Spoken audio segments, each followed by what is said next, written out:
আজকের টপিক হলো ফ্রেজাল ভার্বসকে কীভাবে ব্যবহার করে আমরা নতুন নতুন সেন্টেন্স তৈরি করতে পারি। ওকে, একজন তার পুরানো অভ্যাস সহজে ত্যাগ করতে পারে না।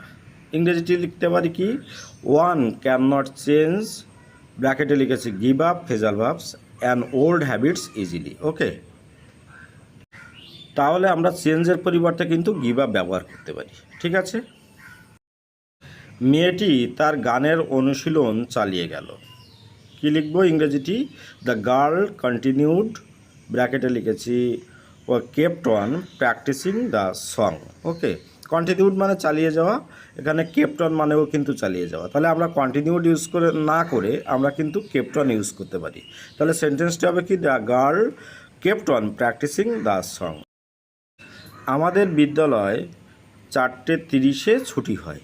ওকে, ইংরেজিটি লিখেছি আওয়ার স্কুল ক্লোজেস, ব্র্যাকেটে লিখেছি ব্রেকস আপ অ্যাট 4:30 PM। ওকে, এখানে কিন্তু ক্লোজেস মানে হচ্ছে কি ছুটি হওয়া, ব্রেকস আপ মানেও কিন্তু ছুটি হওয়া। তাহলে আমরা লিখতেই পারি our school ব্রেকস up at 4:30 PM। ওকে, সে সঠিক সময়ে পৌঁছাতে পারেনি, শি ফেইল্ড টু অ্যাপিয়ার, ব্র্যাকেটে লিখেছি turn up in time.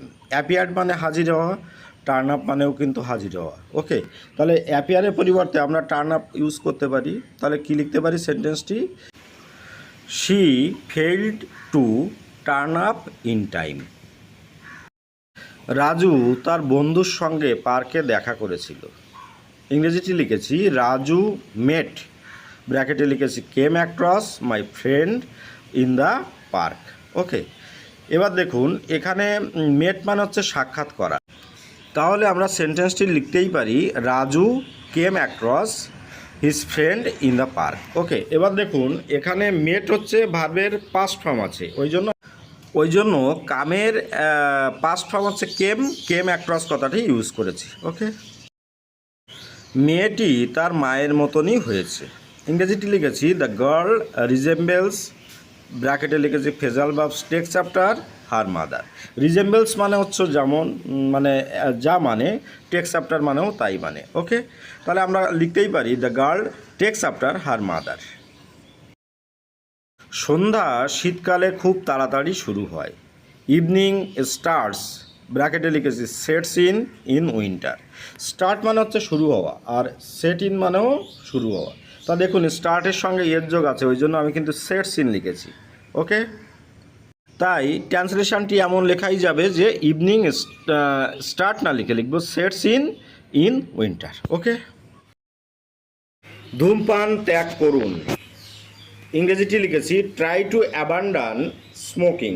Okay, abandon মানে হচ্ছে ত্যাগ করা, আর ব্র্যাকেটের মধ্যে ফ্রেজাল ভার্বস লিখেছি গিভ আপ মানেও ত্যাগ করা। তাহলে আমরা কি লিখতে পারি, ট্রাই টু অ্যাবান্ডান না লিখে লিখবো গিভ আপ স্মোকিং। ওকে, স্কুলের পত্রিকাটি শীঘ্রই প্রকাশিত হবে, the school magazine will B published very soon. দেখুন পাবলিশের পরিবর্তে আমি ব্র্যাকেটে লিখেছি ফ্রেজাল ভার্বস ব্রট আউট। পাবলিশড মানে প্রকাশিত হওয়া, ব্রট আউট মানেও প্রকাশিত হওয়া। তাহলে আমরা লিখতে পারি the school magazine will be brought out very soon. Okay, তোমার নাম ও ঠিকানাটি এখানে লেখো, রাইট, ব্র্যাকেটের মধ্যে ফ্রেজাল ভার্বস লিখেছি put down your name and address here. Right মানে লেখা, পুট ডাউন মানেও লেখা। তাহলে আমি যদি রাইটের পরিবর্তে লিখি put down phrasal verbs put down your name and address here, তাহলেও কিন্তু সেন্টেন্সটি সুন্দর শোনাবে। ওকে, বৃষ্টি শীঘ্রই শুরু হবে, ইংরেজিটি লিখেছি the rain will begin soon. Rain মানে হচ্ছে বিগিন মানে হচ্ছে শুরু করা, ওকে, বা শুরু হওয়া। সেট ইন মানেও শুরু হওয়া। তাহলে আমরা লিখতেই পারি the rain will set in very soon. Okay, অঙ্কটি যত্ন সহকারে করো, কি লিখেছি ইংরেজিটি সলভ, ব্র্যাকেটের মধ্যে লিখেছি ওয়ার্কআউট দ্য সাম কেয়ারফুলি। আমরা যদি সলভ না লিখি সেন্টেন্সটি work out the sum carefully, meaning change হবে না, সেন্টেন্সটিও খুব সুন্দর শোনাবে। ওকে, আমাদের বিদ্যালয় 4:30 ছুটি হয়, আওয়ার স্কুল ক্লোজেস, ব্র্যাকেটে লিখেছি ব্রেকস up at 4:30 PM। Okay, clauses মানে ছুটি হওয়া, ব্রেকস আপ মানেও ছুটি হওয়া। তাহলে আমরা ফাইনালি লিখতে পারি our school ব্রেকস up at 4:30 PM। ওকে, একই মানে কোনো চেঞ্জ হলো না দেখুন।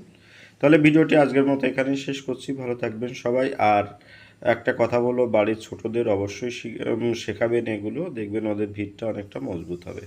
আপনাদের দিনটি ভালো হোক। Have a good day.